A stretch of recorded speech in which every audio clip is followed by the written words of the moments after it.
Je vous le disais à l'instant, le syndicat UNIA est impliqué dans une large fraude à la Caisse cantonale de chômage. Une information révélée il y a quelques minutes par nos confrères de 24 heures.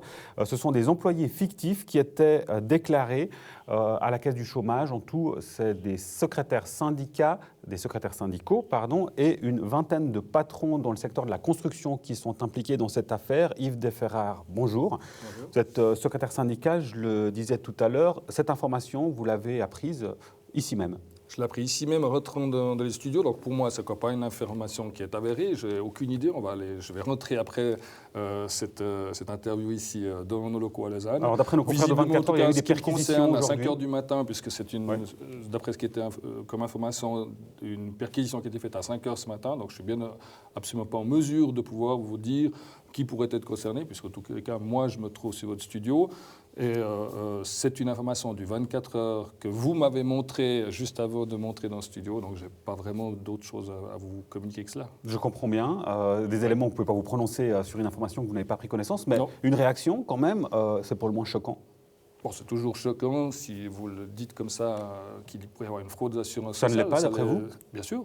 C'est ce que je vous dis, c'est toujours choquant. Je viens de vous dire, c'est toujours choquant d'apprendre qu'il pourrait y avoir une fraude à une assurance sociale, que ça se passe dans un milieu syndical, que ça se passe dans les pouvoirs publics, que ça se passe dans les milieux patronaux. Ça reste toujours choquant, évidemment. Je ne peux pas vous répondre autre chose. Juste après cet entretien, vous allez en cellule de crise pour évoquer justement ce cas-là. Qu'est-ce qui peut être imaginable comme prise de position de la part du syndicat ? Quelles sont les pistes ? Moi, je ne peux pas vous donner de piste maintenant parce qu'en l'état, je vous dis, j'apprends cette information à l'instant et avant d'instruire et de savoir exactement de quoi il en retourne et quel niveau d'information nous avons dans nos bureaux, je peux difficilement vous répondre. Ce que je peux vous répondre en revanche, c'est que clairement, le syndicat UNIA prendra toutes les mesures qu'il faut prendre, s'il y a des mesures à prendre, s'il y a des collaborateurs qui devraient être impliqués, mais à l'heure actuelle, je ne peux pas vous donner plus d'informations avant d'avoir instruit et de comprendre ce qui s'est passé. On est face à, selon votre mobile que vous m'avez montré tout à l'heure, une information qui était diffusée par le 24 heures.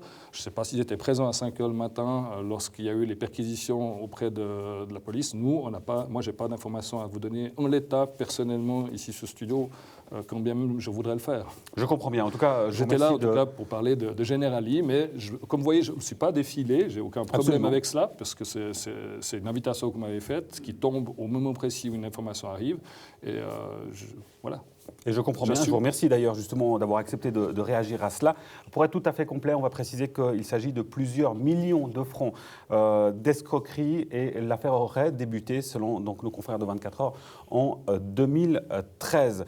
Voilà pour ça, on va maintenant évoquer ce qui était prévu avec vous, Yves Deferrard, à savoir cette soirée que vous organisez le 5 mai. C'est avant tout une soirée de remerciements pour les employés, notamment de Generali, avec le plan social qui a été signé.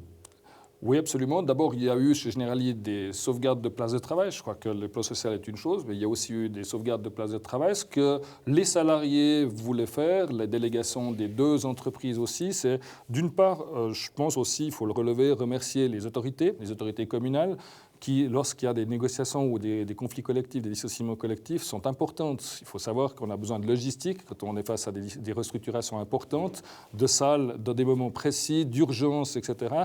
Et il faut le dire que la commune de Nyon, comme la commune de Saint-Sulpice, pour ce qui est de Galenica, a contribué de cette manière-là à faciliter l'organisation de la restructuration. C'est essentiel et pas toutes les communes le font, je tiens à le dire aussi. Et donc c'est aussi une manière de leur dire merci de la part des salariés et de l'organisation syndicale de contribuer avec une logistique à cette restructuration. En même temps aussi, c'est important de relever le travail qu'a fait ces délégations du personnel, ces personnes qui ont négocié aux côtés du syndicat. Eux, ils ne sont pas des professionnels de la négociation, ils se sont impliqués. Ils n'ont pas forcément l'habitude aussi d'avoir un rapport avec les syndicats. C'est une nouveauté pour Absolument. Ils ont été élus sur le moment. Vous voyez, on a affaire à des personnes qui, si vous voulez, ils sont dans une assemblée du personnel élus, ont été sur le moment mis à disposition de la part de leurs collègues pour venir négocier. Ils ne connaissaient pas ce que c'était le mouvement syndical, ils ne connaissaient pas non plus, comme le reste de l'entreprise, ces deux entreprises d'ailleurs, qu'est-ce que ça impliquait. Et je crois que c'était aussi important que les autres collaborateurs puissent aussi les remercier de l'implication qu'ils ont eue. Ce n'est pas évident de négocier en face de son patron lorsqu'on n'a de surcroît pas de formation. Puisque et des négociations, selon vos propres termes, qui ont été très dures. Très difficiles, absolument. Vous savez, on gère une cinquantaine de représentations du personnel dans le canton, de grandes entreprises, des gens qui sont régulièrement formés par le syndicat. Et là, on a eu affaire à des personnes en face, des avocats et des employeurs pas toujours si évidents à suivre, avec une bonne foi qui n'était pas toujours autour de la table au moment des négociations. Donc c'était très difficile avec des personnes qui n'étaient pas formées et qui ont su relever ce défi de manière remarquable, je pense qu'il faut le dire. Ce cas, Generali en particulier, est révélateur d'un phénomène de société. On voit que ces postes qui sont supprimés, c'est lié à la numérisation. Et vous constatez que dans ces secteurs qui n'avaient pas l'habitude de ce genre de situation, ne connaissaient justement pas le rapport au syndicat, et encore moins l'importance que peut revêtir un syndicat dans le cadre de ce genre d'événement. C'est une situation qui va être amenée à se changer aussi dans différents secteurs, on l'imagine, pas seulement dans les assurances. Oui, on vient de le voir encore en ce moment chez Thermo Fisher. On a affaire à des entreprises qui, au niveau du dialogue social, ne fonctionnent plus du tout la même chose. On n'a plus affaire à des patrons en tant que tel en face, on a affaire à des multinationales. Les modes de fonctionnement de ces entreprises ont changé.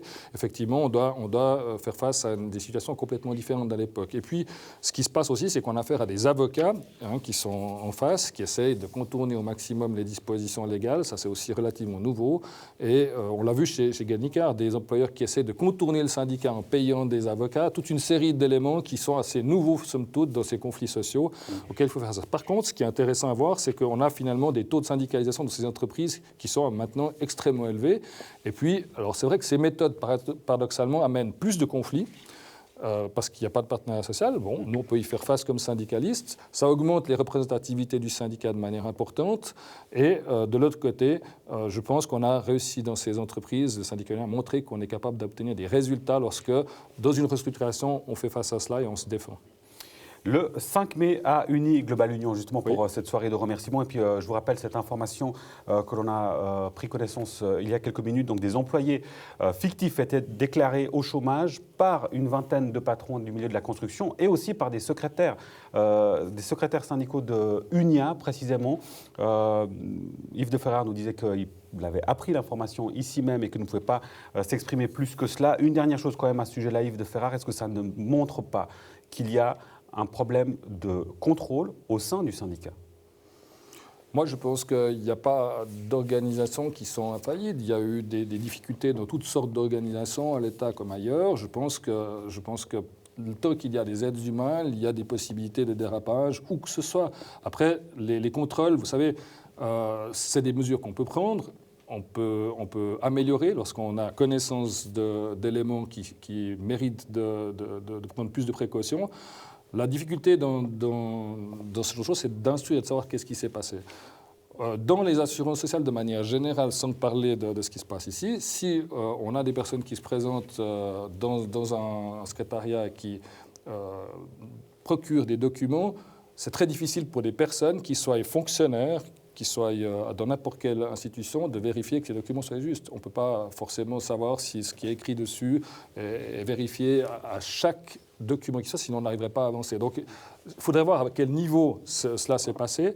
Ce que nous pouvons vous garantir, en tout cas, ce que je peux vous garantir, c'est que l'organisation syndicale, on est des personnes responsables, que s'il y a des mesures à prendre, on les prendra, que si on a découvert qu'il faudra par la suite prendre des précautions supplémentaires, on le fera. On n'a pas vocation, évidemment, on n'est pas une organisation qui a vocation à faire des bénéfices. On n'a pas des actionnaires derrière. On est une organisation à but non lucratif. Donc ça, je pense aussi, c'est quand même un gage de savoir qu'il n'y a pas eu de volonté d'enrichissement, comme ça pourrait l'être dans une entreprise ou ailleurs.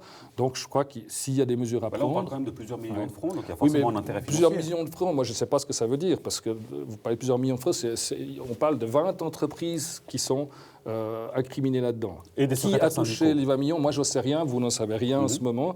La difficulté, 20 millions, moi je ne sais pas ce que ça signifie. Mais on nous imaginait que s'il y a des secrétaires syndicaux qui sont impliqués là-dedans, il y a un... Mais je ne sais pas à quel niveau ils sont impliqués. Je ne sais pas, est-ce qu'ils ont fait une négligence et puis un document a été mal, comme je viens de vous le dire, évalué.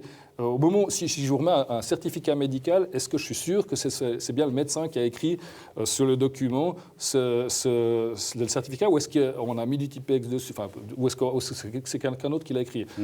On reçoit le document, on fait confiance à la personne. Est-ce que les personnes qui sont incriminées aujourd'hui ont fait juste de la négligence? Vous savez, il y a quand même la présomption d'innocence d'abord qui doit se mettre. Ce matin, il y a une perquisition, il y a des personnes qui ont été à 5 heures du matin, interpellés par la police. Je ne sais pas s'ils sont en garde à vue aujourd'hui, je ne sais pas si ces personnes sont en interrogatoire, je ne suis pas en mesure de vous répondre.